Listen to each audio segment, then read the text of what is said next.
Hello friends, welcome back to my YouTube channel tech zone Raghav. दोस्तों, MS word के इस tutorial को आगे बढ़ाते हुए आज मैं इस वीडियो के थ्रू आपको एमएस वर्ड के अंदर ये जो आपका पैराग्राफ ग्रुप है इसके बारे में आज मैं डिटेल आपको बताने वाला हूँ। तो आप इस वीडियो को पूरी तरह देखना। आपको ये आप जो रिबन देख रहे हो इसमें आपका पैराग्राफ ग्रुप, पिछले ग्रुप को मैंने फॉन्ट ग्रुप के बारे में डिस्कस किया था। तो अगर आपने वो वीडियो हमारा नहीं देखा है तो आप राइट साइड कॉर्नर अपर आई बटन पे आप क्लिक कर लो या फिर डिस्क्रिप्शन से जा करके आप वहाँ भी उस वीडियो पे आप रिडायरेक्ट हो जाओगे गाइज। फॉन्ट ग्रुप को मैंने बहुत ही इजी वे में समझाया हुआ है कि एमएस वर्ड के अंदर फॉन्ट ग्रुप का क्या रोल है, आप क्या कुछ कर सकते हो एमएस वर्ड के डॉक्यूमेंट में। तो आज के इस वीडियो में मैं बात करने वाला हूँ पैराग्राफ ग्रुप के बारे में। और पैराग्राफ का ग्रुप मैं स्टार्ट करता हूँ गाइज। तो पैराग्राफ ग्रुप में कुछ ऑप्शंस हैं जो काफ़ी यूजफुल है अगर आप किसी डॉक्यूमेंट को आप बना रहे हो तो। ठीक है, पर्सनली अगर आप ज़्यादा अट्रैक्टिव लुक अगर आप देना चाहते हो अपने डॉक्यूमेंट में तो आप पैराग्राफ यूज़ करके, पैराग्राफ का ग्रुप का यूज़ करके आप आसानी से इस डॉक्यूमेंट को आप बहुत ही इंप्रेसिव और अट्रैक्टिव बना सकते हो। तो चलिए मैं शुरू करता हूँ इस वीडियो को। तो सबसे पहले मैं आता हूँ इस पैराग्राफ ग्रुप को, जैसा कि आप स्क्रीन पर देख रहे हो। ठीक है, यहाँ पर मैं एक डिफॉल्ट में एक पैराग्राफ ले लेता हूँ। ठीक है, इसके पहले वाले वीडियो में मैंने गाइज आप लोगों को बताया था रैंडम पैराग्राफ एमएस वर्ड में कैसे आया था। अगर आपने वो वीडियो भी नहीं देखा है तो आप राइट साइड ऊपर आई बटन पे चले जाओ, आपको वो वीडियो भी मिल जाएगा। बहुत यूनिक सा ट्रिक है गाइज, बहुत छोटा वीडियो है, आप देख लो आपको समझ में आ जाएगा। अगर आप यहाँ भी देखना चाहते हो तो देख सकते हो, है ना। चलो मैं फिर से बता दे रहा हूँ क्या है वो। जैसे कि मैं एक, चूंकि मुझे टाइप करने में टाइम लगेगा गाइज, है ना, तो मैं एक पैराग्राफ को टाइप करूंगा, ब्रेन में कौन सा पैराग्राफ आ रहा है वो भी दिमाग लगाने वाली बात हो जाती है। तो आपको करना क्या है, इज इक्वल टू दो, उसके बाद यहाँ पर लिखना है RAND, राइट, RAND। ठीक, मैं थोड़ा सा फॉन्ट को बड़ा कर लेता हूँ। ओके, अब यहाँ पर आपको RAND मतलब रैंड, उसके बाद आपको ब्रैकेट ओपन करने हैं। ठीक है, उसके बाद मैं यहाँ पर एक 5 लिख दे रहा हूँ। ठीक है, उसके बाद कॉमा दे करके एक, इसका मतलब है कि आपका जो पैराग्राफ का जो लाइन्स है वो 5 होनी चाहिए और सेंटेंस हमारा एक होना चाहिए, राइट। पैराग्राफ पैरेंथेसिस को क्लोज कर दो, आप इंटर कर दो। आप देखो हमारा बन करके खूबसूरत सा पैराग्राफ आ गया, राइट। एमएस वर्ड है, माइक्रोसॉफ्ट का प्रोडक्ट है भाई, कुछ भी कर सकता है ये, है ना। अब यहाँ पर देख लो स्क्रीन पर आपका एक पैराग्राफ आ गया। अब मैं इस पैराग्राफ के थ्रू ही आपको पैराग्राफ ग्रुप के बारे में आपको बताने वाला हूँ कि इस ग्रुप में क्या क्या चीज ऑप्शंस मिलते हैं, राइट। सबसे पहले आपका आता हूं मैं यहाँ पर बुलेट। ठीक है, ये एमएस वर्ड में बुलेट्स एंड नंबरिंग होता क्या है।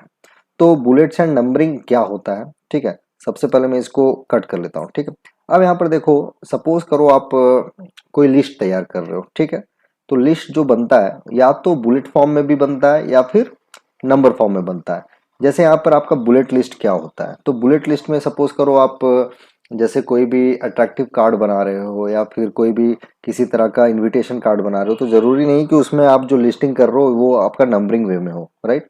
जैसे कि आप मार्केट जाओ और मैं बोलूँ कि आप 5 सामान लेकर के आओ। ठीक है, तो 5 सामान लेकर के आने के लिए आप या तो उसका बुलेट यूज करोगे, नहीं तो आप नंबर यूज करोगे। लेकिन अगर हमारा नंबर लिस्ट ज्यादा संख्या में, तो उस केस में हमें नंबरिंग अप्लाई करना होता है गाइस, है ना। तो सबसे पहले आप समझ लो कि बुलेट्स क्या होते हैं। तो बुलेट्स का मतलब है सिंपल कि अगर मैं यहाँ पर लिखूं कि भाई 5 फ्लावर नेम, ठीक है, तो मैं यहाँ पर फ्लावर्स नेम कर दे रहा हूँ। ठीक है, इंटर कर दे रहा हूँ। अब यहाँ पर आपका मैं बुलेट्स के साथ अप्लाई करता हूँ इसका, 5 फ्लावर नेम के मैं नेम लिखता हूँ। ठीक है, तो 5 फ्लावर्स नेम यहाँ पर मैं कर दे रहा हूँ ताकि आपको ज़्यादा अच्छा समझ में आ जाए। ठीक है, उसके बाद मैं एंटर करता हूँ। ठीक है, अब यहाँ पर बुलेट लिस्ट में जाना है तो यहाँ पे देखो वर्ड के अंदर ये बाय डिफॉल्ट इतने सारे लिस्ट दिए गए हैं जो कि बुलेट फॉर्म में है। क्लियर। अब मैं यहाँ पर सपोज करो ये देता हूँ। ठीक है, तो मेरा ये एमएस वर्ड के डॉक्यूमेंट पे ये बुलेट अप्लाई हो चुका है। अभी मैं सपोज करो 5 फ्लावर में यहाँ पर सबसे पहले लिख रहा हूँ रोज, राइट, एंटर करूंगा तो ऑटोमेटिक देख लो ये बुलेट फ्लो जो है वो आपका ऑटोमेटिकली नेक्स्ट लाइन में आपका इस फॉर्म में आ गया, है ना। अब मैं सपोज करूँ मैं लिखता हूँ लिली। ठीक है, तो ये इस तरीके से आपका बुलेट आ गया, है ना। तो ये बुलेट्स आपके इस तरीके से वर्क करते हैं। ठीक है, इसी तरीके से आपका बुलेट्स वर्क करता है। अब मैं कुछ भी यहाँ पर मैं लिखूं, नेक्स्ट करूं, तो आप देखो यहाँ पर बुलेट्स ऑटोमेटिक वे में आ रहा है, राइट। तो ये हो गया आपका बुलेट्स फॉर्म। इसका डिजाइनिंग भी आप चेंज कर सकते हो, ये ठीक है, ये कोई बड़ी बात नहीं है। इसमें आपका बहुत सारा डिजाइन यहाँ पर दिया हुआ है। ठीक है, यहाँ पर देखो कुछ डिजाइन यहाँ पर आपको सामने दिए हैं। मैं चाहता हूँ कि ये टिक मार्क हो तो टिक मार्क कर दो। अब यहाँ पर भी आप कुछ मान लो एनिमल्स नेम लिख रहे हैं तो एनिमल्स में सपोज कर मैं लिख रहा हूँ लायन। ठीक है, एंटर करूंगा टाइगर। बात समझ रहे हो? कोई भी चीज लिखोगे डॉग सपोज, है ना, तो आपका इस तरीके का लिस्ट बन रहा है। आप यहाँ से कोई भी अपने तरीके से इस बुलेट का यूज कर सकते हो। अलग अलग तरीके का यूज है गाइस, है ना। आप सेलेक्ट करके भी अगर आप बुलेट चेंज करना चाहो तो आप यहाँ से भी ये कर सकते हो, है ना। सब देखो एक एक फॉर्म में अलग अलग तरीके से आ रहा है। बस बुलेट लिस्ट में बहुत ज़्यादा कुछ रॉकेट साइंस नहीं है गाइस, बड़ा इजी है, आप समझ सकते हो। अब आता हूँ मैं नंबर फॉर्म में, नंबर लिस्ट में। नंबर लिस्ट क्या होता है?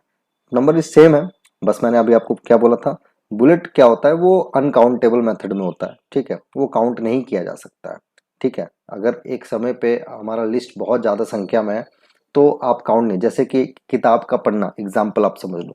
सपोज करो एक बुक है और उस बुक में टोटल 500 पेजेस है, ठीक है, और मैं आपको बोल दूं कि भाई निकालो 275 पेज नंबर निकालो, तो अगर बुलेट फॉर्म में रहेगा तो ये पॉसिबल नहीं हो पाएगा, एक एक करके आपको गिनना पड़ेगा, जो कि बिल्कुल इम्पॉसिबल है। लेकिन अगर मैं बोलूं नंबरिंग लिस्ट में, अगर मैं बोलूं कि पेज नंबर 476 निकालो, तो आप तुरंत ये 2 सेकंड लगेंगे, आपको 476 पेज नंबर सामने आ जाएगा। तो ये आपका नंबरिंग सिस्टम है। नंबरिंग सिस्टम में आप आओगे तो यहाँ पर आपका देखो, यहाँ पे कुछ ऐसे करके कुछ नंबर सिस्टम में जो आपका लिस्ट होता है वो 1 2 3 भी है। इस तरीके का 1 2 3 में आपका ब्रैकेट है ना। रोमन में आपका मिल जाएगा, ABCD के फॉर्म में मिल जाएगा, स्मॉल ABCD के फॉर्म में मिल जाएगा, स्मॉल रोमन में मिल जाएगा। आप कोई भी लिस्ट यहाँ से आप मेंशन कर दो, और फिर मैं सपोज करो मैं लिख रहा हूँ कुछ भी, ठीक वही लिख रहा हूँ, लायन, हाँ, टाइगर, कुछ भी आप लिखो, सपोज करो मैं यहाँ पे बता रहा हूँ, तो ये आपका ऑटोमेटिक हो जाएगा। सेलेक्ट करके आप इसके फॉर्म को भी आप चेंज कर सकते हो, है ना।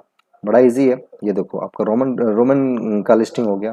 तो बेसिकली बुलेट एंड नंबरिंग कुछ ज़्यादा गाइस है नहीं, बड़ा आसान सा है, और कुछ बहुत ज़्यादा ये रॉकेट साइंस वाला चीज़ है नहीं, ठीक है। आगे बढ़ते हैं और ये तीसरे ऑप्शन में आते हैं। तीसरा ऑप्शन आपका बहुत ही यूजफुल है, multi level list. Multi level list में जैसे कि आपका MCQ क्वेश्चंस का डिज़ाइन होता है।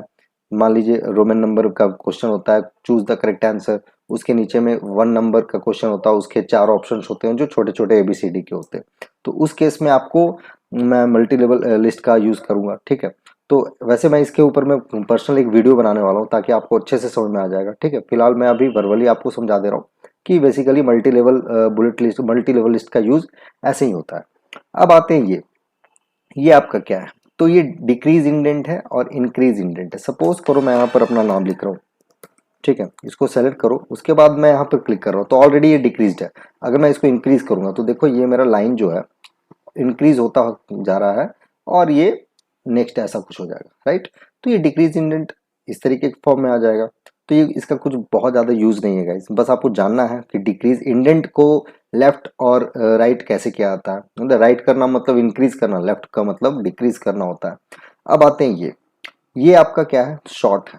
शॉर्ट में क्या है कि आप कोई भी वर्ड को शॉर्ट कर सकते हो, ठीक है। किसी वर्ड का असेंडिंग फॉर्म में कर सकते हो, किसी वर्ड का डिसेंडिंग फॉर्म में कर सकते हो। इसको भी मैं बहुत ही क्लियरली समझा दूंगा, इसका पर्टिकुलर एक वीडियो बना करके आपको अच्छी तरह समझ में आ जाएगा। अब आते हैं पैराग्राफ, राइट। ये पैराग्राफ में जो सबसे ज्यादा यूज होने वाला है गाइज वो कौन सा है, वो आपका है अलाइनमेंट। अलाइनमेंट क्या होता है? तो बेसिकली अलाइनमेंट का मतलब क्या होता है कि वो आपके कंटेंट को एक मार्जिन में लेफ्ट या सेंटर या राइट किसी भी फॉर्म में आपको वो एडजस्ट कर देगा। अलाइनमेंट इसी को बोलते हैं। जैसे कि मैं आप यहाँ पर देखो, यहाँ पर एक पैराग्राफ दिख रहा है, ठीक है, इसको सेलेक्ट कर दो। अगर मैं यहाँ पर लेफ्ट पे क्लिक तो ऑटोमेटिक ये लेफ्ट का अलाइनमेंट किया हुआ है। इसमें आपके क्या है कि आपका लेफ्ट मार्जिन लिया हुआ है, और इसमें क्या है कि बहुत ही इजी तरीके से आप यहाँ से पढ़ सकते हो कि सेंटेंस कहाँ से स्टार्ट हो रहा है और कहाँ एंड हो रहा है, राइट, क्योंकि ये लेफ्ट अलाइनमेंट किया हुआ है। इसका Ctrl+L शॉर्टकट होता है, बड़ा इजी है, जान लो। अब आते हैं उसके ठीक राइट हैंड साइड में, आते हैं सेंटर। सेंटर पे अगर मैं क्लिक करता हूँ तो वर्ड क्या करता है, ऑटोमेटिक तरीके से पैराग्राफ को एडजस्ट करके सेंटर अलाइनमेंट पे सेट कर देता है, ठीक है, कुछ इस तरीके से, ताकि वो और भी थोड़ा सा सेंटर अलाइनमेंट में क्या होता है कि वो एक पैराग्राफ थोड़ा सा अट्रैक्टिव लुक में आ जाता है ना। जैसा कि आप स्क्रीन पर देख रहे हो, ये थोड़ा सा अट्रैक्टिव लुक में आ गया और ये दिखने से ही लग रहा है कि पेज के सेंटर पे ही है, इसीलिए इसको बोला गया है सेंटर अलाइनमेंट। इसका शॉर्टकट कमांड जो होता है गाइज वो Ctrl+C नहीं, सी नहीं, इसलिए क्योंकि सी ऑलरेडी कॉपी के लिए डिफाइंड है ना। इसका होता है Ctrl+E, राइट, ये Ctrl+E के लिए इसको डिफाइन किया जाता है। अब आते हैं हम लोग यहाँ पर राइट। अगर मैं इसको राइट करता हूँ तो आप देखो यहाँ से इसका जो राइट मार्जिन ले लिया गया है, यहाँ तक आपका जो भी पैराग्राफ है वो राइट हैंड साइड से इसका क्या हो गया, अलाइन हो गया, यानी वीडियो सॉरी पैराग्राफ यहाँ से शुरू हो रहा है तो एंडिंग में देखो सारे लाइन का एंडिंग आपका एक मार्जिन ले लिया गया है और एक अलाइन हो चुका है। तो अलाइनमेंट बेसिकली ये तीन तरह के अलाइनमेंट ज़्यादातर यूज होते हैं। वर्ड में एक एक्स्ट्रा अलाइनमेंट है जो कि कंट्रोल प्लस जे के नाम से जाना जाता है, मीन्स टू से जस्टिफाई। जस्टिफाई क्या होता है, अगर आप इसको सेलेक्ट करके अगर जस्टिफाई करोगे तो वो इक्विवेलेंट होता है लेफ्ट के, राइट, क्योंकि लेफ्ट और जस्टिफाई एक दूसरे का सिमिलर होता है, क्लियर ना। तो ये होता है जस्टिफाई। अब आते हैं उसके ठीक नीचे गाइस, नीचे है इसका लाइन एंड पैराग्राफ स्पेसिंग। ये समझ लो क्या है। अगर मैं इस पे क्लिक कर रहा हूँ तुम आप सामने स्क्रीन पर देख रहे होगे इतने सारे ऑप्शन हैं।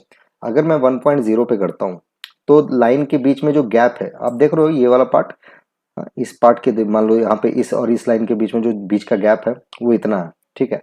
तो यहाँ से मैं चेंज कर सकता हूँ। 1.0 में इतना आता है, 1.15 में थोड़ा सा डिस्टेंस बढ़ जाता है, 1.5 में थोड़ा सा और डिस्टेंस बढ़ जाता है, देख रहे हो आप बढ़ता जा रहा है। 2.0 में थोड़ा सा और बढ़ गया, 2.5 में बहुत ज़्यादा हो गया, 3.0 में बहुत ज़्यादा हो गया। तो ये लाइन के बीच का जो डिस्टेंस होता है उसको डिफाइन करने के लिए हम इस ऑप्शन का यूज़ करते हैं जिसका नाम है लाइन स्पेसिंग। ये जानकारी ले लो, ये कभी कहीं कहीं ये वाइवा क्वेश्चंस में ये आपका पूछा जाता है कि लाइन स्पेसिंग क्या होता है, पैराग्राफ स्पेसिंग क्या होता है। तो बेसिकली वो क्या होता है कि लाइन के बीच का जो डिस्टेंस होता है उसको वो क्लोज और दूर करने के लिए यूज किया जाता है, राइट, कि कितना डिस्टेंस रखना है, कितना क्लोज रखना है, ये आप यहाँ इस ऑप्शन के थ्रू कर सकते हो। अब आते हैं गाइज ये आपका है शेडिंग। शेडिंग बोले तो अभी देखो मैं एक पैराग्राफ यहाँ तक सामने स्क्रीन पर दिख रहा हूँ, मैं चाहता हूँ कि ये पूरा का पूरा एरिया, ये इस पार्ट को मैं शेड कर दूं किसी पर्टिकुलर कलर से। तो क्या करोगे, सेलेक्ट कर लो पैराग्राफ को, उसके बाद यहाँ पर आप कलर पे जाओ, शेडिंग वाले कलर पे। अब आप अपने मन से कोई भी कलर पे चूज करोगे, देखो वो पर्टिकुलरली उस स्पेस को क्या कर दिया इसने, वो शेड कर दिया यानी हाईलाइट कर दिया उस एरिया को पर्टिकुलरली, राइट। हम सपोज करिए तो ये एरिया देखो आपका इस कलर में पूरा का पूरा हाईलाइट हो गया, तो इसको बोलते हैं शेडिंग। अगर कोई आपसे पूछे या कोई टीचर आपसे ये पूछे कि बताइए भाई पैराग्राफ में शेड कैसे किया जाता है पैराग्राफ को, है ना, एमएस वर्ड में, तो आप कहाँ जाओगे भाई, होम टैब के अंदर में आपका पैराग्राफ ग्रुप है, उसमें आपका शेडिंग का ऑप्शन मिलता है जो कि कुछ इस तरीके का। तो उसमें मल्टीपल कलर होते हैं, कोई भी अपने मन से कोई कलर दे दो और वो आपका चेंज हो जाएगा, ठीक है। अब आते हैं उसके ठीक बगल में, ये क्या है गाइज, बॉर्डर। ये आप कंटेंट, जो भी आपका कंटेंट है एमएस वर्ड के डॉक्यूमेंट में, उसमें आपका बॉर्डर अप्लाइड होता है। जैसे कि मैं चाहता हूँ कि ऑल बॉर्डर, तो देखो ये सारे सेंटेंसेस को ये पर्टिकुलर एक बॉर्डर स्टाइल में कर दिया गया और सारे को एक तरह से एक सेपरेट एक लाइन बना दिया गया, राइट। तो ये आपका बॉर्डर स्टाइल से होता है। इसमें बहुत सारे कैटेगरी हैं, आप यहाँ पे इस छोटे वाले एरो पे जाओगे तो इतने सारे आपको कैटेगरी मिलेंगे। मतलब बॉटम बॉर्डर होता है, टॉप बॉर्डर होता है, लेफ्ट बॉर्डर होता है, राइट बॉर्डर होता है, नो बॉर्डर बोले तो अगर आपको बॉर्डर नहीं रखना छोड़ दो भाई, ऑल बॉर्डर में पूरा हो गया, आउटसाइडर बॉर्डर में इस तरह होता है, इनसाइड बॉर्डर में इस तरह होता है, इनसाइड हॉरिजॉन्टल बॉर्डर में इस तरह होता है। अलग अलग तरह का एज पर योर रिक्वायरमेंट, जैसा काम चाहिए आपको आप यहाँ से अपने बॉर्डर से रिलेटेड यहाँ पे चेंजेस कर सकते हो। तो बेसिकली यही है पैराग्राफ ग्रुप, कुछ बहुत ज़्यादा इसमें बहुत बड़ा नहीं है। तो आई होप गाइज ये वीडियो आपको बहुत अच्छा लगा हो। अगर आपको ये वीडियो थोड़ी सी भी पसंद आई हो ना तो आप कमेंट में बता देना गाइज कि इसमें क्या कुछ कमी था इस वीडियो में और क्या क्या कुछ और मुझे और अच्छा करने के लिए करना पड़ेगा, राइट। अगर आप हमारे चैनल पे नए हैं तो जल्दी से आइए और चाय पी के जाइए। नहीं नहीं, सब्सक्राइब कीजिए, चाय नहीं, वो नहीं पी सकते आप, सब्सक्राइब करो और हमारे इस फैमिली के एक मेंबर बन जाओ ताकि हमारे वीडियोस के नोटिफिकेशन आपको मिलता रहे। फिर मैं बहुत जल्द मिलूंगा अगले वीडियोस में, तब तक के लिए धन्यवाद, जय हिंद।